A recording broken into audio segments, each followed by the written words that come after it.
O livro de Atos dos Apóstolos é um exemplo excelente para demonstrar a confiabilidade e historicidade do Novo Testamento. E hoje eu vou te mostrar 2 exemplos sensacionais que comprovam a veracidade do livro. Mas antes da gente começar, deixa eu dar uma recapitulada bem rápida para aqueles que não sabem. O livro de Atos é a continuação do Evangelho de Lucas, tanto que algumas vezes eles são até referidos como um livro só. No seu Evangelho, Lucas escreve para um cara chamado Teófilo, e depois de muita investigação organiza um relato histórico de Jesus ordenado de uma forma mais cronológica, para que Teófilo possa ter certeza daquilo que lhe foi ensinado. Depois do fim do seu Evangelho, Lucas continua a história em Atos dos Apóstolos, que narra as ações da igreja primitiva, assim como a jornada missionária do apóstolo Paulo, até a prisão dele em Roma, onde ele espera por uma apelação a César.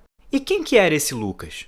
Lucas era um médico, muito provavelmente de origem grega, que foi um amigo próximo de Paulo, assim como um companheiro de viagem dele. O jeito que seus relatos são escritos indica que Lucas era bem familiarizado com navegação e gostava muito de registrar a geografia dos lugares que passava. Juntando o fato de que ele era médico, sugere que Lucas era um homem inteligente, observador e preciso. Tá, mas por que o livro de Atos é tão importante? O livro de Atos é o único entre os escritos do Novo Testamento pela sua enorme quantidade de referências históricas. De fato, dentro do livro de Atos existem mais de 300 referências a pessoas, lugares, eventos e títulos de diversos oficiais. Com essa quantidade de referência histórica, existe muita oportunidade para verificar se essa obra se alinha com a realidade. Apesar dos céticos quererem descredibilizar Lucas, afirmando que ele nunca conheceu Paulo, o que eu tô prestes a te mostrar vai te convencer que o livro de Atos é sim uma obra histórica minuciosamente precisa e verídica.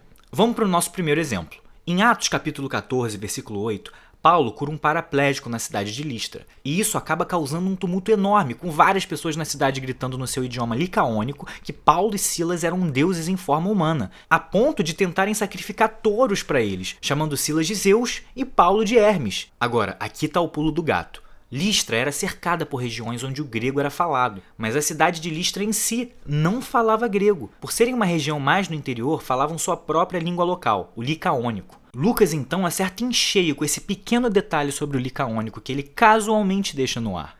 E mais, se você puxar artefatos históricos como o dicionário de Estevão Bizâncio, você vai ver que é confirmado que Listra de fato falava o seu próprio idioma local na época, e não o grego. São esses pequenos detalhes precisos, ditos de maneira casual e despretensiosa, que demonstram que Lucas de fato sabia do que estava falando. Talvez seja porque ele estava realmente lá, vendo tudo acontecer e observou essas coisas? Ou ao menos ouviu de alguém que estava, como seu amigo Paulo?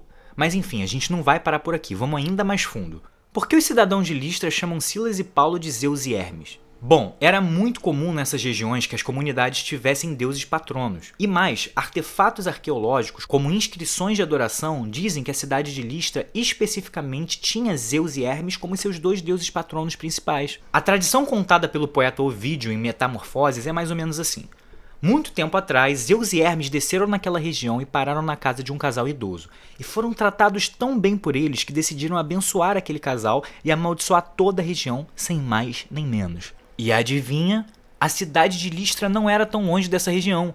Agora, você pode estar se perguntando, por que eles chamaram Silas de Zeus, que é o maioral dos deuses gregos, e Paulo de Hermes, se no caso Paulo que era o líder, e que fazia a maior parte da pregação e oratória? Teoricamente, não deveriam chamar Paulo de Zeus? Bom, registros históricos apontam que nas tradições mitológicas dessas regiões, quando 2 deuses desciam na Terra para qualquer coisa, o menos poderoso falava mais, enquanto o mais poderoso ficava mais em silêncio. Logo, como Paulo era o que estava fazendo a maior parte da pregação, eles pensaram que Silas era o maioral, concluindo que ele que deveria ser Zeus. Mais uma vez, Lucas se prova um historiador preciso e extremamente talentoso. Agora vamos para o próximo exemplo em alguns capítulos depois. Em Atos capítulo 17, versículo 6, surge uma rebelião contra a pregação de Paulo em Tessalônica, e eles levam preso um irmão cristão chamado Jason e o apresenta perante as autoridades. Nas traduções em português, essas autoridades são referidas apenas como governantes ou magistrados, mas em línguas como o inglês, que segue mais fielmente o grego, o termo especificamente usado por Lucas é politarcas. Isso é importantíssimo, uma vez que os politarcas eram um conselho de magistrados que governavam especificamente na região de Tessalônica. Não era como se fosse um termo genérico que você usaria para se referir a qualquer autoridade de qualquer lugar. Isso era exclusivo de Tessalônica e não era um conhecimento comum se você nunca tivesse ido lá. Veja, com a quantidade de províncias que eles estavam viajando, é extremamente fácil confundir coisas como título específico de oficiais do governo, idiomas, dialetos e até mesmo costumes religiosos de cada lugar. É certamente algo que um escritor inventando uma história passaria por cima,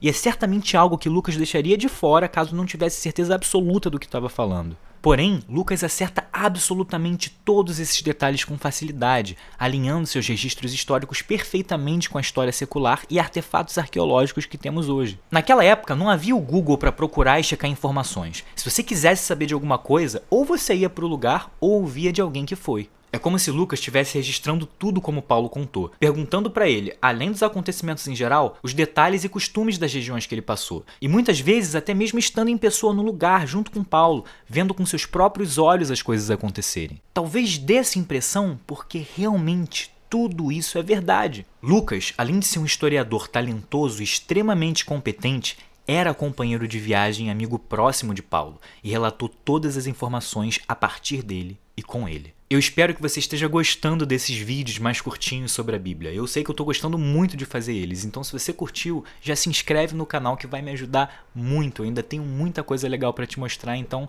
já entra aí e a gente se vê na próxima.